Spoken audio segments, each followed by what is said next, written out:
can't prove religion. You can't prove it. Prove it to me that Jesus existed. Prove to me that these... Sure, no problem. I'll prove to you Jesus if you first of all prove to me Napoleon. I'll prove to you Jesus if you first prove to me George Washington.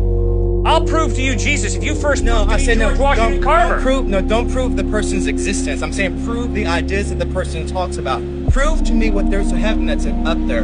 Prove to me that there's, that your God truly exists. Prove to me that these precepts of the Bible are truly what true revelation. Prove to me that these things are actually there. I'm an empiricist. Prove to me that they're there.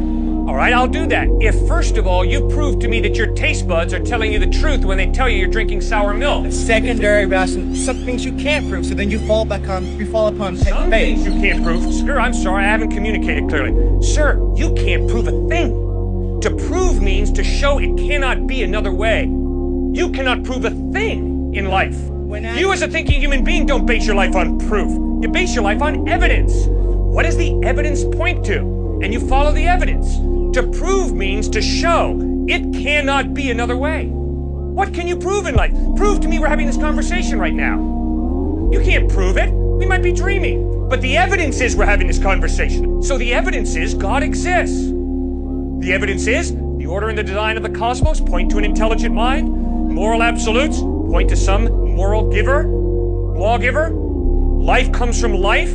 All of my experience shows me life comes from life. Never once have I seen life come from non-life. Fourth piece of evidence, free will. If there is no God, you're just a hunk of biochemical reactions. That's all I am. You're not free. You're determined by your biochemical reactions. Well, if I'm free, it means there's more to me than just my biochemical makeup. There's a soul, a personality, an I that goes beyond the biochemical. I have a free will. Well, the free will can only exist if there's some type of God who creates me biochemically, but also gives me a will that's not totally dependent upon my biochemical reactions. That's why I believe God exists. Now, why do I believe Jesus is reliable? Because the historical evidence of the way he lived, what he taught, how he died, how he rose from the dead, points to his credibility.